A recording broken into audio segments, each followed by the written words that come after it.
നിയമവിരുദ്ധമായി ഇന്ത്യയിലേക്ക് നുഴഞ്ഞു കയറി ഇവിടെ സുഖമായി വാഴുന്ന ബംഗ്ലാദേശികൾക്ക്, റോഹിംഗ്യൻകാർക്ക് അത്ര സുഖകരമായ കാലമല്ല വരാൻ പോകുന്നത്. ഇവിടെ നിന്ന് പുറത്താക്കാനുള്ള നടപടികൾ വിവിധ സംസ്ഥാനങ്ങൾ എടുത്തുകൊണ്ടിരിക്കുന്നുണ്ട്, ചവിട്ടി പുറത്താക്കുന്നുണ്ട്. അതുകൂടാതെ കേന്ദ്രം അമേരിക്കയിലൊക്കെ നടപ്പാക്കുന്ന പോലെ എമിഗ്രേഷൻ സംബന്ധിച്ച് നല്ല കടുകട്ടിയായ ഒരു നിയമം കൊണ്ടുവരുമെന്ന് കേട്ടിരുന്നു. അതിൻ്റെ ബില്ല് പാർലമെൻറ്റിൽ അവതരിപ്പിച്ചു അല്ലേ? ഇപ്പോൾ ഈ CAA എന്നൊക്കെ വന്നപ്പോഴത്തേക്കൊക്കെ ഇവിടെ ബഹളം വെച്ചവർക്ക് ഇത് കാര്യമായിട്ട് മനസ്സിലായിട്ടില്ലെന്ന് തോന്നുന്നു. അത് മനസ്സിലായില്ല, പെട്ടെന്ന് വന്ന പോലെ ഉണ്ടെന്ന്. അപ്പോൾ ഇമിഗ്രേഷൻ ആൻഡ് ഫോറിനേഴ്സ് ബിൽ 2025 അത് ഇന്ന് അവതരിപ്പിച്ചു. അപ്പോൾ ഇതിൽ ഇമിഗ്രേഷൻ ഓഫീസർമാർക്ക് വലിയ അധികാരങ്ങൾ കൊടുക്കുന്ന ഒരു ബില്ലാണിത്. അവർക്ക് വേണമെങ്കിൽ അറസ്റ്റ് ചെയ്യാം. ഒരാൾ രേഖയില്ലാതെയാണ് ഇതിന് മുമ്പിൽ വെക്കുന്നത് എന്ന് അവർക്ക് ബോധ്യപ്പെട്ട് കഴിഞ്ഞാൽ അവർക്ക് തന്നെ അറസ്റ്റ് ചെയ്യാവുന്ന വ്യവസ്ഥ ഇതിൻ്റെ അകത്തുണ്ട്. അങ്ങനെ ഒന്നും ഉണ്ടായിരുന്നില്ല നേരത്തെ. ഇത് ഇമിഗ്രേഷൻ ബ്യൂറോകളൊക്കെ ആയിട്ട് ബന്ധപ്പെടുകയൊക്കെ വേണ്ടിയിരുന്നു നേരത്തെ. ഇതുവരെ ഇന്ത്യയിലുണ്ടായിരുന്ന 4 നിയമങ്ങൾ സ്ക്രാപ്പ് ചെയ്ത് കളഞ്ഞ് ഒരു സമഗ്ര നിയമമാണ് വന്നിരിക്കുന്നത്. സ്ക്രാപ്പ് ചെയ്തത് 1920 പാസ്പോർട്ട് ആക്ട്, പിന്നെ 1939 രജിസ്ട്രേഷൻ ഓഫ് ഫോറിനേഴ്സ് ആക്ട്, പിന്നെ ഫോറിനേഴ്സ് ആക്ട് 1946, ഇമിഗ്രേഷൻ ആക്ട് 2000.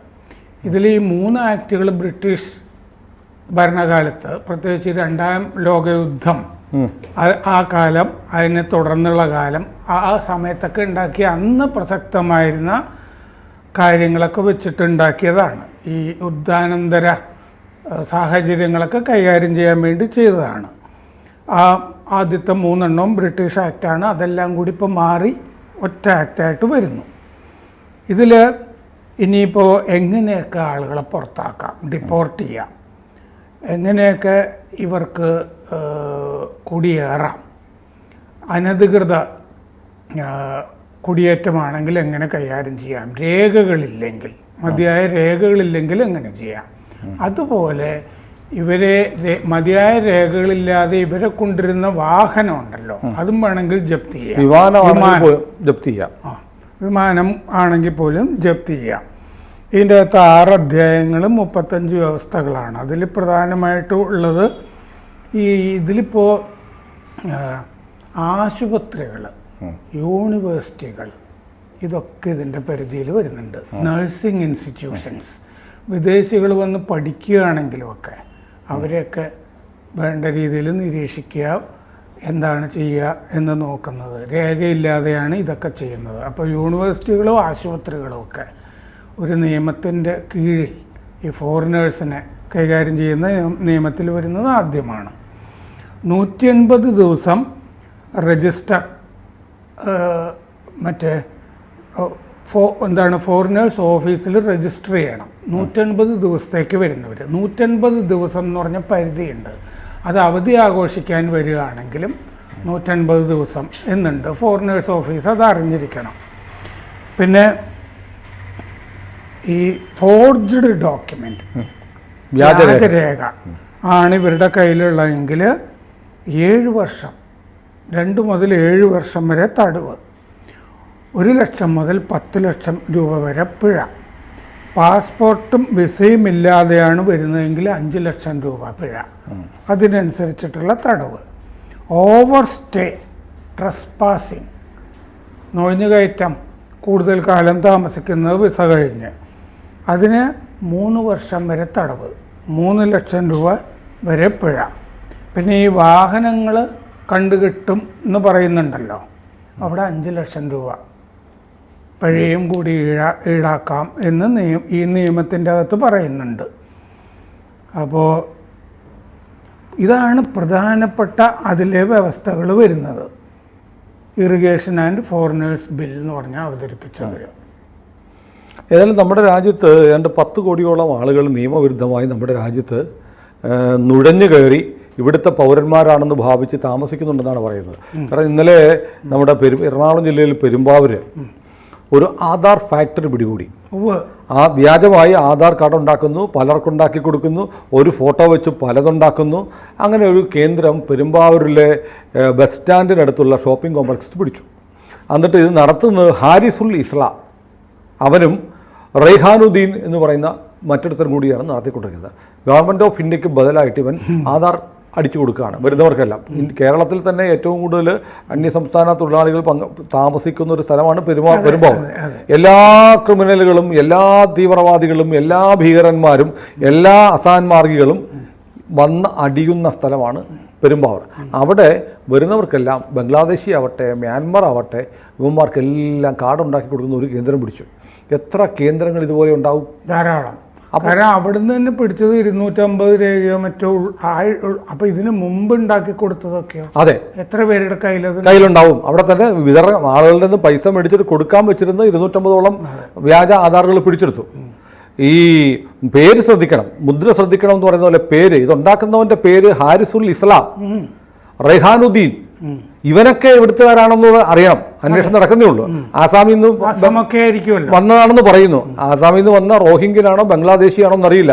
ഈ നമ്മുടെ മാതൃഭൂമിയിലേക്ക് വിദേശത്ത് നിന്ന് നുഴഞ്ഞു കയറി വന്നിട്ട് ഇവിടെ ഇരുന്ന് യന്ത്രങ്ങൾ ഉപയോഗിച്ച് പ്രസ്സും ഒക്കെ ഉപയോഗിച്ച്, പ്രിന്റിംഗ് മെഷീനൊക്കെ ഉപയോഗിച്ചിട്ട് ബാക്കിയുള്ളവർക്ക് കൂടി വ്യാജ ആധാർ കൊടുത്ത് നമ്മുടെ രാജ്യത്ത് സസുഖം ജീവിക്കാനുള്ള സാഹചര്യം ഉണ്ടാക്കിയാണ് ഈ ഹാരിസുൽ ഇസ്ലാമും റെയ്ഹാനുദ്ദീനും ചേർന്നിട്ട്.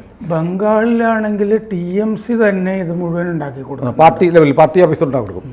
ഇങ്ങനെയാണ് നമ്മുടെ നാട്ടിലെ ഡെമോഗ്രാഫി മാറുന്നത്. അല്ലാതെ നമ്മൾ ഈ പറയുന്ന പോലെ ഒരു പ്രത്യേക വിഭാഗം ആളുകൾ 3-4 കല്യാണം കഴിച്ചിട്ട് പെറ്റുപെരുകുന്നത് എന്നൊരു തിയറി ഉണ്ടല്ലോ, അത് മാത്രമൊന്നുമല്ല. ഇങ്ങനെ അതിർത്തി കടന്ന് കയറി വരികയാണ്. ഇവരെ പിടിക്കാനും 10 കോടി ആളുകളെ എത്ര വർഷം കൊണ്ട് നമ്മൾ തിരിച്ചയക്കുന്ന പറയുന്നത്. ഇപ്പോൾ കേരളം, തമിഴ്നാട്, ബംഗാൾ പോലെയുള്ള സംസ്ഥാനങ്ങളുടെ സർക്കാർ ഇതിനൊക്കെ ഒത്താശ നിൽക്കുകയാണ്. എങ്ങനെ പിടിക്കും? കേന്ദ്ര സർക്കാരിന് നേരിട്ട് ഒന്നും പിടിക്കാനൊന്നും പറ്റില്ല. സ്റ്റേറ്റ് പോലീസിൻ്റെ സഹായം കൂടിയേ പറ്റുള്ളൂ. അപ്പോൾ ഇതിനെ ഒത്താശ ചെയ്തുകൊണ്ടിരിക്കുന്ന ആളുകളുടെ ഈ പ്രവർത്തനങ്ങളെ ഒന്ന് തടയിടാൻ ഈ നിയമം സഹായിക്കും. ഈ നിയമം വരുന്നു എന്നതിനെക്കുറിച്ച് നമ്മൾ മുമ്പൊരിക്കൽ വീഡിയോ ചെയ്തതാണ്. പക്ഷേ എന്തായാലും ഇപ്പോൾ ആ ബില്ല് അവതരിപ്പിച്ചു. ഇത് വലിയ തോതിൽ ഇവിടെ ഈ നാട്ടിലെ ജനസംഖ്യ മാറ്റിമറിച്ച് 2047 അല്ലെങ്കിൽ അത് കുറച്ചുകൂടെ കഴിഞ്ഞിട്ടൊക്കെ ഈ ഇന്ത്യയുടെ ഭരണം പിടിച്ചെടുക്കണമെന്ന് ആഗ്രഹിക്കുന്ന ആളുകളുടെ സ്വപ്നത്തിൻ്റെ കടക്കൽ കത്തി വെച്ചിരിക്കുകയാണ്. അതെന്താണെന്ന് വെച്ചാൽ ഈ ഇന്ത്യയിലെ ചെറിയ സംസ്ഥാനങ്ങളുണ്ടല്ലോ, ഹിമാചൽ പ്രദേശ്, ഉത്തരാഖണ്ഡ്, ഇങ്ങനെ ഈ ഗോവ, ഇങ്ങനത്തെ ചെറിയ സംസ്ഥാനങ്ങൾ മുഴുവൻ, നോർത്ത് ഈസ്റ്റ്, ഇതൊക്കെ പിടിക്കണം. കാരണം ചെറിയ സംസ്ഥാനങ്ങളിലെ ഡെമോഗ്രഫി മാറ്റിയാൽ നമുക്ക് നമ്മുടെ സ്ഥാനാർത്ഥിയെ നിർത്താം, ഭരണം പിടിക്കാം എന്നുള്ളൊരു കാഴ്ചപ്പാട് ഇവർക്കുണ്ട്. അവരുടെ അജണ്ടയുടെ ഭാഗമാണ്. അതുകൊണ്ടാണ് ഇപ്പോൾ ഈ ഉത്തരാഖണ്ഡിൽ ഈ പ്രതിരോധ വകുപ്പിൻ്റെ എസ്റ്റേറ്റ് ഉണ്ടല്ലോ, അവിടെ ആർമി സ്കൂളുകൾ, പട്ടാള ക്യാമ്പുകളും ഒക്കെ ഉണ്ട് ഉത്തരാഖണ്ഡിൽ. എന്ന് പറഞ്ഞാൽ ഹിമാലയം തന്നെയാണല്ലോ ഈ ഉത്തരാഖണ്ഡ് എന്നൊക്കെ പറയുന്നത്, ദേവഭൂമിയാണ്.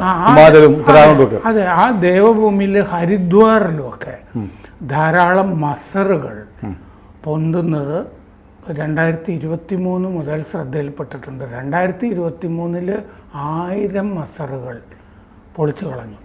ഇപ്പോഴാണ് ഈ ഡിഫൻസിൻ്റെ, ഡൽഹിയിലാണ് ഡിഫൻസ് എസ്റ്റേറ്റ് ഓഫീസ്, അതിൻ്റെ കീഴിൽ ധാരാളം ഭൂമി അവിടെ ഇവിടെ എല്ലാം കാണുമല്ലോ. ഇന്ത്യൻ റെയിൽവേക്കും ഇന്ത്യൻ ആർമിക്കുമാണ് ഏറ്റവും കൂടുതൽ ഭൂമിയുള്ളത്. അപ്പോൾ അവിടെയൊക്കെ ഈ മസറുകൾ വരാൻ തുടങ്ങി.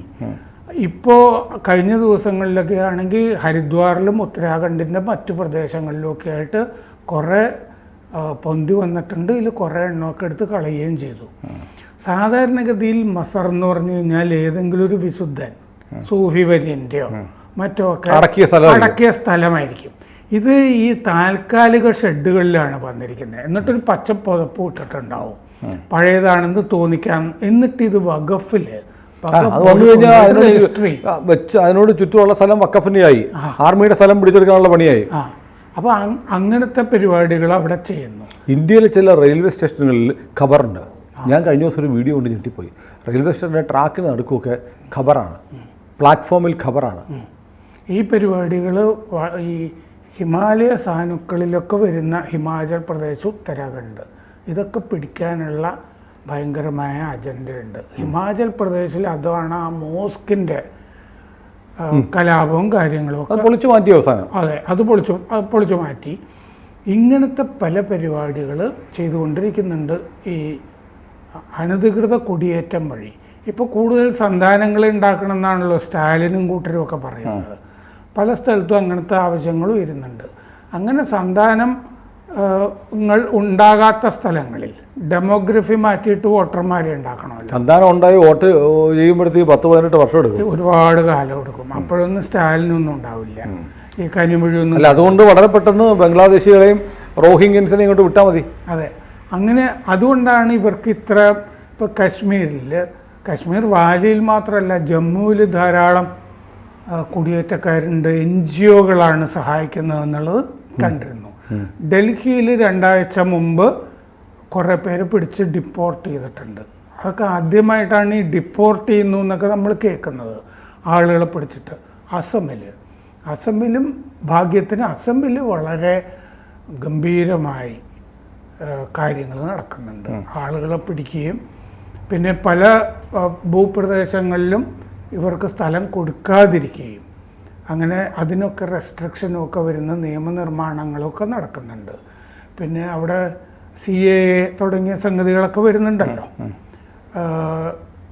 നമ്മുടേതായ നിയമങ്ങൾ. പിന്നെ ബാല്യവിവാഹങ്ങൾ തുടങ്ങിയൊന്നും നടക്കാൻ പാടില്ല, വിവാഹ നിയമങ്ങളൊക്കെ അവിടെയൊക്കെ കാര്യങ്ങളൊക്കെ മാറി, ഗോവയിൽ മാറി.